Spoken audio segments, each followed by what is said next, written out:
Hello my dear aspirants, இந்த வீடியோல group 1 எக்ஸாமுக்கு எப்படி அப்ளை பண்ணலாம் அப்படின்றத சொல்லி தர போறேன். தொடர்ந்து கடைசி வரைக்கும் வீடியோ பாருங்க. group 1 நோட்டிஃபிகேஷன் அப்ளை டேட் இன்னையில இருந்து ஆரம்பிக்குது. அதாவது 30th ல இருந்து ஆரம்பிக்குது. லாஸ்ட்ல அப்ளை பண்ணிக்கலாம் அப்படின்னு சொல்லிட்டு அப்ளை பண்ணாம விட்டுறாதீங்க. உடனே அப்ளை பண்ணுங்க. 26 வேகன்சி தான் இருக்குன்னு சொல்லிட்டும் அப்ளை பண்ணாம விட்டுறாதீங்க. கண்டிப்பா அப்ளை பண்ணுங்க. அந்த எக்ஸாம் ஃபியரை ஃபேஸ் பண்றதுக்காகவாச்சும் உதவும். ஸோ இந்த வீடியோல எப்படி எக்ஸாம் அப்ளை பண்றதுன்னு ஸ்டெப் பை ஸ்டெப்பா சொல்லித்தரேன். வாங்க வீடியோக்குள்ள போலாம். ஃபர்ஸ்ட் கூகுள் ஓபன் பண்ணிக்கோங்க. ஓபன் பண்ணிட்டு டிஎன்பிஎஸ்சின்னு டைப் பண்ணி சர்ச் கொடுங்க. சர்ச் பண்ண உடனே ஃபர்ஸ்ட் லிங்கா தமிழ்நாடு பப்ளிக் சர்வீஸ் கமிஷன் வந்துடும். அதை கிளிக் பண்ணிக்கோங்க.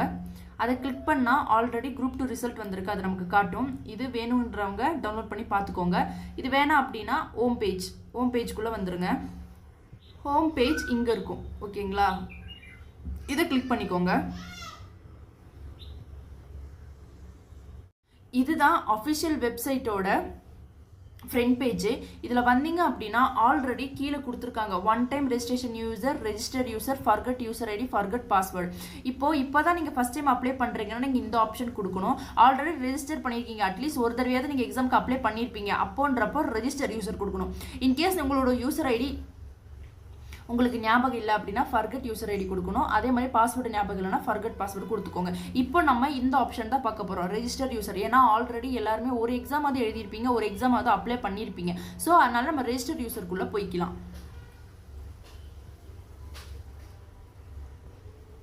ஓகே கொடுத்துட்டு ஆல்ரெடி கேட்பாங்க புதிய பதிவு செய்ய விழைவோர் ஒரு முறை பதிவு அப்படின்னு சொல்லிட்டு நீங்கள் புதுசாக அப்ளை பண்ணுறீங்கன்னா இந்த ஆப்ஷன் கிளிக் பண்ணிக்கோங்க. ஆல்ரெடி ஏற்கனவே பதிவு செய்தோர்னா ரெண்டாவது ஆப்ஷன். நான் ஏற்கனவே பதிவு செஞ்சுட்டு அதனால நான் ரெண்டாவது ஆப்ஷனுக்குள்ளே போகிறேன். இப்போ இந்த இடத்துல என்னோட பயனாளர் குறியீடும் கடவுச்சொல்லும், அதாவது நமக்கு ஒரு ஐடி கிரியேட் பண்ணியிருப்பாங்க, அந்த ஐடியும் அதோட பாஸ்வேர்டு நம்ம தான் கொடுத்துருப்போம், அந்த பாஸ்வேர்டும் கொடுத்து இது ரெண்டையும் ஃபில்அப் பண்ணிக்கோங்க. இது ரெண்டையும் ஃபில்அப் பண்ணிட்டு இங்கே ஒரு கேப்சா கொடுத்துருப்பாங்க, அதாவது இந்த 27+8 இதை இங்கே 2-3 நம்பர் கொடுத்துட்டு அதை கூட்டி இங்கே போட சொல்லுவாங்க, ஓகேங்களா? அப்போ 27+8 கூட்டி இங்கே போட்டோம் அப்படின்னா உள்ளே போயிடும். ஐடி கொடுத்து பாஸ்வேர்டு கொடுத்து அதுக்கு கீழே அந்த கேப்சா கொடுத்து சமர்ப்பி அப்படின்றது கொடுத்தா இந்த மாதிரி ஒரு பேஜ் ஓப்பன் ஆகும். இது ஏன் ஓப்பன் ஆகுது அப்படின்னா என்னோட ஐடி, ஓகேங்களா? என்னோட ஐடியில் பாருங்கள், ரெஜிஸ்ட்ரேஷன் டேட் நான் 2021 2ஆம் மாதம் 19ஆம் தேதி ரெஜிஸ்டர் பண்ணியிருக்கேன், அதாவது ஒன் டைம் ரெஜிஸ்ட்ரேஷன் பண்ணியிருக்கேன். அப்போது நெக்ஸ்ட் ரினிவல் டேட்டுன்னு சொல்லிட்டு 19/2/2026, அதாவது பிப்ரவரியிலேயே நான் ரெனிவல் பண்ணியிருக்கணும், நான் இன்னும் பண்ணலை. அதனால இப்போ இதில் ரெனிவல் பண்ண சொல்லி கேட்டிருக்கு. அது எப்படின்றது பார்க்கலாம். இன்கேஸ் இப்படி உங்களுக்கு ஒரு ப்ராப்ளம் வந்தது, இப்படி கேக்குது அப்படின்னா எப்படி ரெனிவல் பண்றதையும் பார்த்துடலாம், ஓகேங்களா? ஆல்ரெடி இங்க சொல்லியிருக்காங்க your OTR subscription has been expired please click on renew my OTR அப்படின்னு சொல்லிட்டு. ஸோ அதை நம்ம கிளிக் பண்ணிக்கலாம். ரினியூ மை OTRல அமௌண்ட் கட்டணும், ஓகேங்களா? ஃபீஸ் எனக்கு என்ன சொல்லியிருக்காங்க, 150ன்னு சொல்லியிருக்காங்க. இதில் SBI கொடுத்தா உங்களுக்கு SBI இபே லைட்னு கொடுத்துருக்காங்க, சிசி அவென்யூ அப்படின்னு கொடுத்துருக்காங்க. SBIனா உங்களுக்கு SBIயில் அக்கௌண்ட் இருந்தால் இந்த ஆப்ஷன் கொடுங்க, இல்லை அப்படின்னா சிசி அவென்யூ கொடுத்துட்டு இங்கே பேமெண்ட் டைப்பு ஆன்லைனு கொடுத்துக்கோங்க. அப்போனா நமக்கு UPIயும் காட்டிடும். அப்போ UPIயில் கேஷ் போடுறது ஈஸி, ஓகேவா? அப்போ UPI கொடுத்துக்கோங்க. UPI கொடுத்த உடனே ப்ரொசீட் டு பே கொடுத்துக்கோங்க. கொடுத்துட்டு பேனா ஒன் சப்மிட் அப்ளிகேஷன் கொடுத்துருக்காங்க, அது கொடுத்துருங்க. UPI கிளிக் பண்ணிட்டு இப்போ ஒரு QR கோட் காட்டுவாங்க, அதை நம்ம ஃபோனில் ஸ்கேன் பண்ணி கூட நம்ம பே பண்ணிக்கலாம், ஓகேங்களா? இப்போ ஒரு QR கோட் காட்டியிருக்காங்க, அது நான் இவ்வளோ மினிட்ஸ்க்குள்ளே நான் பே பண்ணிக்கலாம். உங்களுக்கு பே பண்ணிவிட்டு அடுத்து காட்டுறேன். ஓகே, நான் என்னோட ஃபோன் மூலியமாக பேமெண்ட் பண்ணிட்டேன். பேமெண்ட் பண்ண உடனே எனக்கு இந்த பேஜ் ஓப்பன் ஆயிடுச்சு. இன்கேஸ் உங்களோட OTR வெரிஃபிகேஷனில் இருக்குது, அதை சேஞ்ச் பண்ண வேண்டாம், எக்ஸ்பைரி ஆகலை அப்படின்னா உங்களுக்கு டைரெக்டாக உங்களோட யூசர் ஐடியும் பாஸ்வேர்டு கொடுத்தோன்னே இந்த பேஜ் தான் ஓப்பன் ஆகும். இதில் நம்ம எப்படி அப்ளை பண்ணணும்னா இங்கே 1 2 3 4 4வது ஆப்ஷனில் விண்ணப்பிக்க அப்படின்ட்டு இருக்கு. இந்த பேஜ்குள்ளே போய்க்கோங்க. விண்ணப்பிக்க அப்படின்னு சொல்லி இந்த பேஜ்குள்ளே போனதுக்கு அப்புறமேட்டு இதில் ஆல்ரெடி குரூப் 1 எக்ஸாம் கொடுத்துருக்காங்க. அப்போ குரூப் 1 நோட்டிஃபிகேஷன் வெளியாயிருச்சு. Preliminary examination start date end date எல்லாமே கொடுத்துட்டாங்க. இங்கே ஆக்டிவிட்டியில் அப்ளை நவ்னு இருக்கிறத கிளிக் பண்ணணும். அப்ளை நவ் கொடுத்த உடனே திரும்ப பயனாளர் குறியீடும் கடவுச்சொல்லும் கேட்கும், அதை கொடுத்து ஃபில் பண்ணிக்கோங்க. இதெல்லாம் நம்மளோட யூசர் ஐடியும் பாஸ்வேர்டும் கொடுத்ததுக்கப்புறம் இதுக்கு முன்னாடி நம்ம என்னென்ன எக்ஸாம்க்குலாம் அப்ளை பண்ணியிருக்கோம் அப்படின்றத காட்டும், ஓகேங்களா? அதெல்லாம் பார்த்துட்டு அதுக்கப்புறமேட்டு கடைசியில் கிளிக் ஹியர் டு அப்ளை அப்படின்னு சொல்லிட்டு குரூப் 1ஓட நோட்டிஃபிகேஷன் கொடுத்துருப்பாங்க, அதை கிளிக் பண்ணிக்கலாம். ஓகே, இதில் நமக்கு ரெக்யூர்மெண்ட் டீட்டெயில்ஸ் எல்லாம் பார்த்தாச்சு. இனிமேல் அப்ளிகேஷன் டீட்டெயில்ஸ், கம்யூனிகேஷன் டீட்டெயில்ஸ் இது எல்லாமே கொடுக்கணும். இதில் தொடர்க அப்படின்றத கொடுத்துடலாம். ஓகே, இது என்ன அப்படின்னா நோட்டிஃபிகேஷன் வந்ததை உங்களுக்கு படிக்கணும்னு நீங்கள் படிச்சுக்கோங்க அப்படின்னு சொல்லி கொடுத்துருக்காங்க. பதவியின் பெயர் அறிவிக்கை இது ஆல்ரெடி நமக்கு தெரியும். அப்போ என்ன பண்ணணும், இந்த தெரிவிற்கான அறிவிக்கை மற்றும் விண்ணப்பத்தாளர்கள் அறிவுரைகள் ஆகியவற்றை நன்கு படித்து அறிந்து கொண்டேன் அப்படின்னு சொல்லிட்டு இங்கே ஒரு இது கொடுத்துருப்பாங்க. அதுக்கு டிக் கொடுத்துட்டு சேவ் அண்ட் கண்டினியூ கொடுத்துருங்க. அடுத்து புகைப்படமும் கையெழுத்தையும் பதிவேற்றணும். இதுக்கு என்ன பண்ணணும் அப்படின்னா, நீங்கள் அப்ளை பண்ணுறீங்க, கம்ப்யூட்டர் சென்டர் போய் அப்ளை பண்ணுறீங்க, இல்லை நீங்கள் வீட்டிலே லேப்டாப்பில் அப்ளை பண்ணுறீங்க அப்படின்னா இந்த ஃபோட்டோ சிக்னேச்சர் இது எல்லாமே உங்கள் லேப்டாப்லேயோ இல்லை நீங்கள் அந்த கம்ப்யூட்டர் சென்டர் போய் அப்ளை பண்ணுறீங்க அப்படின்னா அங்கே இருக்கிறவங்களுக்கு அனுப்பிக்கோங்க. ஆனால் ஃபோட்டோவும் சிக்னேச்சரும் இப்போ கரண்ட்டில் நீங்கள் எப்படி இருக்கீங்களோ அப்படி தான் ஃபோட்டோ இருக்கணும். சிக்னேச்சர் இப்போ நீங்கள் எந்த சிக்னேச்சரை யூஸ் பண்ணுறீங்களோ அந்த சிக்னேச்சர் தான் இருக்கணும். ஓகேவா? நான் ஃபோட்டோவும் சிக்னேச்சரும் அப்ளை பண்ணிவிட்டு அடுத்த ப்ரொசீஜர் சொல்கிறேன். என்னோட ஃபோட்டோவும் சிக்னேச்சரும் அப்லோட் பண்ணிட்டேன். Signature upload successfully, photo uploaded சக்ஸஸ்ஃபுல்லின்னு மேலே இங்கே க்ரீன் கலரில் காட்டிடும். ஓகேங்களா? இந்த க்ரீன் கலர் காட்டுச்சுன்னா நீங்கள் அப்லோட் பண்ணது ஓகே சக்ஸஸ் ஆயிடுச்சுன்னு அர்த்தம் இங்கே. ஓகேங்களா? நெக்ஸ்ட்டு நம்மளோட நேமு, நம்மளோட மொபைல் நம்பரு, நம்மளோட அப்பா நேமு, அம்மா நேமு எல்லாமே இங்கே கொடுத்துருப்பாங்க. இது எல்லாமே கரெக்டாக இருக்கான்னு ஒரு தடவை ரீசெக் பண்ணிக்கோங்க. ஓகேங்களா? டேட் ஆஃப் பர்த்து, மதம், தாயார் பெயர், தந்தையார் பெயர் இது எல்லாமே கரெக்டாக இருக்கா, ஸ்பெல்லிங் எல்லாம் கரெக்டாக இருக்கா, உங்கள் ஃபோன் நம்பரு, உங்கள் நேம் எல்லாம் கரெக்டாக இருக்கான்னு ஒரு தடவை செக் பண்ணிக்கோங்க. ஏன்னா நம்ம ஓடிஆர் கொடுக்கும்போது இந்த இன்ஃபர்மேஷன்லாம் கொடுத்துருப்போம். அதனால் நம்ம நிறைய இன்ஃபர்மேஷன் இது கொடுக்க வேண்டிய அவசியம் இல்லை. அதனால் இது கரெக்டாக இருக்கான்னு மட்டும் செக் பண்ணிக்கோங்க. ஓகேங்களா? அடுத்தது வகுப்பு மற்றும் ஜாதி சான்றிதழ் இருக்கிற விவரம் இதில் கொடுத்துருப்பாங்க. அதுவும் கரெக்டாக தான் இருக்கும். அப்புறம் மின்னஞ்சல் முகவரி, கைபேசி எண் எல்லாமே கரெக்டாக இருக்கும். ஓகேங்களா? அடுத்து பாருங்க, விண்ணப்பதாரரின் பெயர்னு சொல்லிட்டு இங்கே ஃபார் வெரிஃபிகேஷன் பர்பஸ் அப்படின்னு சொல்லிட்டு தான் கொடுத்துருக்காங்க. இந்த இடத்த நம்ம ஃபில் பண்ணுற மாதிரி தான் இருக்கும். ஓகேங்களா? இந்த இடத்துல நேம் ஆஃப் த அப்ளிகேண்ட்ல வந்து கொடுத்துட்டு இங்கே இருக்கிற இந்த டிக் பாக்ஸை கிளிக் பண்ணிட்டு சேவ் அண்ட் ப்ரொசீட் கொடுத்துருங்க. இந்த செக்ஷனை மட்டும் ஃபில் பண்ணிட்டு சேவ் அண்ட் ப்ரொசீடு இந்த ஆப்ஷன் கொடுத்து ஓகே பண்ணிக்கோங்க. அப்போ நெக்ஸ்ட் பேஜுக்குள்ளே போயிடும். இதில் நம்மளோட அட்ரஸ் கொடுத்துருப்பாங்க. நம்மளோட அட்ரஸும் கரெக்டாக இருக்கான்னு ஒரு தடவை செக் பண்ணிக்கோங்க. ஓகேங்களா? கரெக்டாக அட்ரஸ் எல்லாமே கரெக்டாக இருந்துச்சு அப்படின்னா இங்கே செக் பாக்ஸை டிக் பண்ணிவிட்டு சேவ் அண்ட் கண்டினியூ கொடுத்துருங்க. அதே மாதிரி இதில் ஒரு குறிப்பு சொல்லியிருப்பாங்க, இது தெளிவாக கவனித்து போடுங்க. என்ன சொல்கிறாங்கன்னா, எக்ஸாம் லாஸ்ட் டேட் வரைக்கும் நீங்கள் ஏதாவது மிஸ்டேக் பண்ணியிருக்கீங்க, அப்ளை பண்ணுறதுல மிஸ்டேக் பண்ணியிருக்கீங்க அப்படின்னா அதை திருத்தம் பண்ணிக்கலாம். எக்ஸாமோட லாஸ்ட் டேட் வர வரைக்கும், அதாவது எக்ஸாம் அப்ளிகேஷன் முடிகிற டேட் வர வரைக்கும். அதுக்கப்புறமேட்டு 3 நாள் அவங்க வந்து நீங்கள் திருத்திக்கலாம்னு சொல்லிட்டு எக்ஸ்ட்ராவாக கொடுப்பாங்க. அதுக்கப்புறமும் நீங்கள் மிஸ்டேக்காக இருக்குது திருத்தணும்னு சொன்னால் அவங்க வந்து அதை கன்சிடர் பண்ண மாட்டேன் அப்படின்ற மாதிரி சொல்கிறாங்க. ஓகேங்களா? அடுத்து இது பாருங்கள், இது வந்து கண்டிப்பாக நீங்கள் ஃபில் பண்ணிக்கணும். நீங்கள் ஒரு ஆதரவற்ற விதவையா அப்படின்னு கேட்டிருக்காங்க. ஆம்னா ஆமன் கொடுங்க, இல்லைன்னா இல்லைன்னு கொடுங்க. நீங்கள் மாற்றுத்திறனாளி, ஆம்னா ஆமன் கொடுங்க, இல்லைன்னா இல்லைன்னு சொல்லுங்க.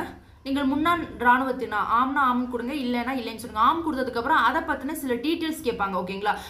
பணி பதிவியன் கேட்பாங்க, படையினர், பணி விடுவிப்பு வகை, பணியில் சேர்ந்த நாள், PPON, எடுகுறிப்பினை வழங்கிய அலுவலர் அப்படின்னு சொல்லிட்டு இந்த மாதிரியான இன்ஃபர்மேஷன்லாம் கேட்பாங்க. இன்கேஸ் நீங்கள் அது இல்லைன்னா 3க்குமே இல்லைன்னு கொடுத்துட்டு டிக் பாக்ஸை கிளிக் பண்ணிட்டு சேவ் அண்ட் கண்டினியூ கொடுத்துருங்க. நெக்ஸ்ட் அடுத்த பேஜ் வந்துடும். அடுத்த பேஜில் வந்து நீங்கள் இந்திய அரசு பணி அல்லது மாநில அரசு யூனியன் பிரதேச பணியில் நிரந்தர பணியாளராக பணிபுரிபவரா? இது யாருக்காக அப்படின்னா, ஆல்ரெடி குரூப் 4 எழுதி வேலைக்கு போயிருப்பாங்க, இல்லை குரூப் 1 எழுதி குரூப் 2 எழுதி வேலைக்கு போயிருப்பாங்க. அதை விட நல்ல பெஸ்ட் எக்ஸாமாக ஏதாவது ஒரு எக்ஸாம் இருக்குது அப்படின்னா அதையும் நான் எழுத விரும்புகிறேன் அப்படின்னு நினச்சி அப்ளை பண்ணுறவங்களுக்கு வந்து இந்த பாக்ஸ் கொடுத்துருக்காங்க. ஓகேங்களா? ஆல்ரெடி நீங்கள் வேலை இருக்கீங்கன்னா எஸ்ன்னு கொடுங்க, இல்லைன்னா இல்லைன்னு கொடுங்க. வேர் யூ கவர்மெண்ட் எம்ப்ளாய், எங்கே கவர்மெண்ட் எம்ப்ளாயாக இருக்கீங்க அப்படின்ற மாதிரி கேட்குறாங்க. அதுவும் இல்லைன்னா இல்லைன்னு கொடுத்துருங்க.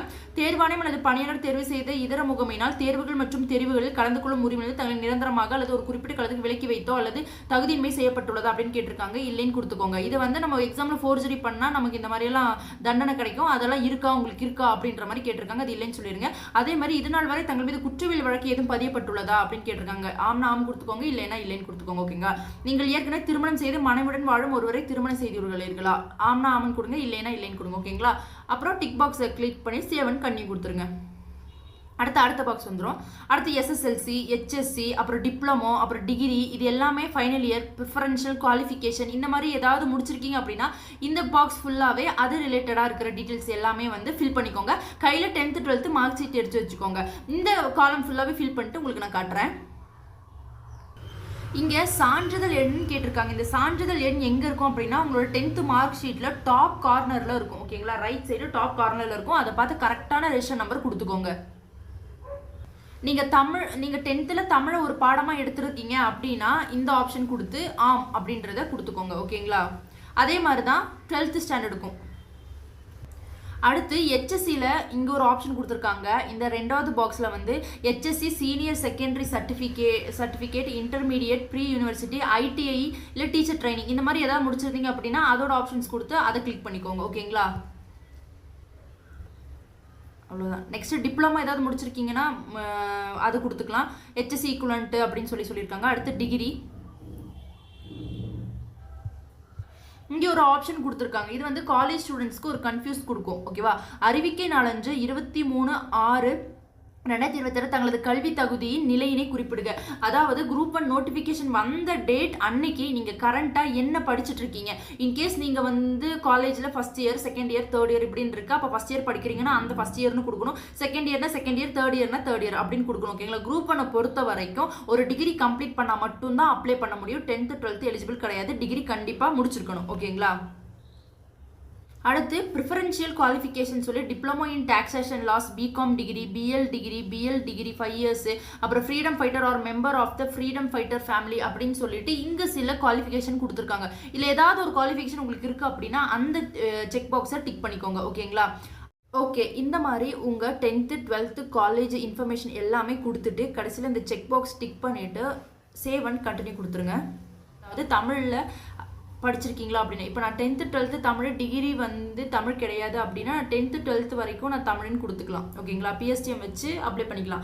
ஆனால் குரூப் 1 பொறுத்த வரைக்கும் டிகிரி ஸ்டாண்டர்டுன்றதுனால நம்ம டிகிரிலையும் தமிழ் முடிச்சிருந்தேன்னா நான் எஸ் கொடுக்கலாம். இப்போ நீங்கள் டிகிரி தமிழ் முடிச்சிருக்கீங்க, தமிழில் தான் படிச்சிருக்கீங்க அப்படின்னா நீங்கள் எஸ் கொடுத்துக்கோங்க. நான் வந்து தமிழ் படிக்கலாம். அதனால இல்லை. ஏன்னா குரூப் 1ஓட குவாலிஃபிகேஷன் வந்து டிகிரி. அப்போ டிகிரி வந்து தமிழில் முடிச்சிருக்கணும். ஓகேவா? இப்போ இதுவே குரூப் 4 வந்து 10th லெவல்னால 10th தமிழ் படிச்சிருக்கனால 10th கொடுப்பேன். ஆனால் டிகிரி வந்து குரூப் 1க்கு டிகிரி முடிக்கணும். அதில் வந்து தமிழ் நான் படிக்கலாம், இல்லை கொடுத்துட்டேன். இப்போ இன்கேஸ் நீங்கள் டிகிரி வந்து தமிழில் படிச்சிருக்கீங்களா நீங்கள் எஸ் கொடுத்துட்டு இந்த செக் பாக்ஸை டிக் பண்ணிவிட்டு சேவ் அண்ட் ப்ரொசீட் கொடுத்துருங்க. இனி அடுத்த ப்ரொசீஜர் அதாவது என்ன அப்படின்னா எந்த எக்ஸாம் சென்டரில் எழுத போகிறீங்க அப்படின்னு கேட்குது. ஓகேங்களா? தேர்வு மையம் 1 நீங்கள் எந்த இடத்துல உங்களுக்கு பக்கத்தில் இருக்கிற எந்த ஊரோ அதை வந்து நீங்கள் சூஸ் பண்ணிக்கலாம். ஓகேங்களா? நான் நீல்கிரிஸ் சூஸ் பண்ணிட்டேன். தேர்வு மையம் 2 மேக்ஸிமம் நீங்கள் பக்கத்தில் கொடுக்குற ஊருக்கு தான் போடுவாங்க. ஓகேங்களா? மெயின் எக்ஸாமினேஷன் அதே மாதிரி எங்கே எழுதுனா அதுக்கு ஒரே ஒரு ஆப்ஷன் தான் சென்னை மட்டும்தான். அதனால் சென்னை மட்டும் கொடுத்துக்கலாம். ஓகேங்களா? அதுக்கப்புறம் செக் பாக்ஸை டிக் பண்ணிவிட்டு சேவ் அண்ட் கண்டினியூ கொடுத்துருங்க. This page is not applicable for you. Click and save continue. ஏன் சொல்கிறாங்க அப்படின்னா இது ஒரு பேமெண்ட் பேஜ். பேமெண்ட் பேஜ் உங்களுக்கு வந்தது அப்படின்னா அது ஈஸியாக பேமெண்ட் பண்ணுற மாதிரி தான் இருக்கும். ஓகேங்களா? இதில் நான் சேவ் அண்ட் கண்டினியூ கொடுத்துட்றேன். இதுதான் என்னோட அப்ளிகேஷன். இப்போ ரெடி ஆயிடுச்சு. இதில் எல்லாமே கரெக்டாக இருக்கான்னு ஒரு தடவை நம்ம கிராஸ் செக் பண்ணிக்கலாம். ஓகேங்களா? இது எல்லாமே நீங்கள் ஃபில் பண்ணிவிட்டு ஒரு தடவை கடைசியாக எதுக்கும் எல்லாமே கரெக்டாக இருக்கா அப்படின்றத மாதிரி செக் பண்ணிவிட்டு கடைசியில் வந்துட்டு கடைசியில் உறுதிமொழின்னு சொல்லிட்டு ஒரு 6 விஷயம் கொடுத்துருப்பாங்க. அது எல்லாமே படிச்சுட்டு எல்லா செக் பாக்ஸையும் டிக் கொடுத்துட்டு அதுக்கப்புறம் சப்மிட் கொடுத்துடலாம். ஐ கன்ஃபார்ம் தி அபவ் அப்படி சொல்லிட்டு yes I agree to proceed எல்லாமே ஒரு தடவை கரெக்டாக இருக்கான்னு ஒரு தடவைக்கு 2 தடவை செக் பண்ணிடுங்க. ஓகேவா? Yes I agree to proceed கொடுத்துட்டு I agree to final submit my online அப்ளிகேஷன்றதை கிளிக் பண்ணிக்கோங்க. இப்போ என்னோடது இங்கே ஒரு செக் பாக்ஸ் இருக்கும். அதை கிளிக் பண்ணிட்டு ஐ கன்ஃபார்ம் தி அபவ்னு சொல்லிட்டு yes I agree to proceed கொடுத்துட்டு I agree to final submit my online application கொடுத்தீங்கன்னா ஃபைனலாக சப்மிட் ஆகிடும். ஒரு அப்ளிகேஷன் இஸ் சப்மிட்டட் சக்ஸஸ்ஃபுல்லி அப்படின்ட்டு சக்ஸஸ்ஃபுல்லாக சப்மிட் ஆயிடுச்சு. இப்போ டவுன்லோட் பண்ணணும் அப்படின்னா நீங்கள் டவுன்லோட் யுவர் அப்ளிகேஷன் ஃபார்ம்னு கொடுத்துக்கோங்க. நீங்கள் அப்ளை பண்ணதுக்கப்புறமேட்டு உங்கள் ஃபோனுக்கு ஒரு மெசேஜ் வரும். ஓகேங்களா? உங்கள் ஃபோனுக்கு இந்த மாதிரி நான் அந்த மெசேஜ் உங்களுக்கு நான் வீடியோவில் காட்டுறேன் பாருங்கள். உங்கள் ஃபோனுக்கு இந்த மாதிரி ஒரு மெசேஜ் வரும். ஓகேங்களா? இந்த ஃபோனில் நான் காட்டுற மாதிரி ஒரு மெசேஜ் வரும். அப்ளை பண்ணி முடிச்சதுக்கு அப்புறமேட்டு dear candidate you Gayathri have successfully applied for group 1 services your application ID is அப்படின்னு சொல்லிட்டு ஆல் தி பெஸ்ட் TNPSC அப்படின்னு சொல்லிட்டு உங்கள் மொபைலுக்கு TNPSC கிட்ட இருந்து ஒரு மெசேஜ் வரும். இப்படி வந்தால் தான் உங்கள் அப்ளிகேஷன் சப்மிட் ஆயிருக்கு, கரெக்டாக போயிருக்கு அப்படின்றது அர்த்தம். ஸோ இந்த மெசேஜ் வந்துச்சான்னு ஒரு ரீசெக் பண்ணிக்கோங்க. ஓகேவா? கண்டிப்பாக இந்த வீடியோ உங்களுக்கு யூஸ்ஃபுல்லாக இருந்திருக்கும். தொடர்ந்து சப்ஜெக்ட் வைஸாக நம்ம சேனலில் வீடியோஸ் போட்டுட்டே இருப்போம். தொடர்ந்து நம்ம ஃபாலோ பண்ணுங்க. கண்டிப்பாக நம்ம ஜெயிப்போம். Stay tuned.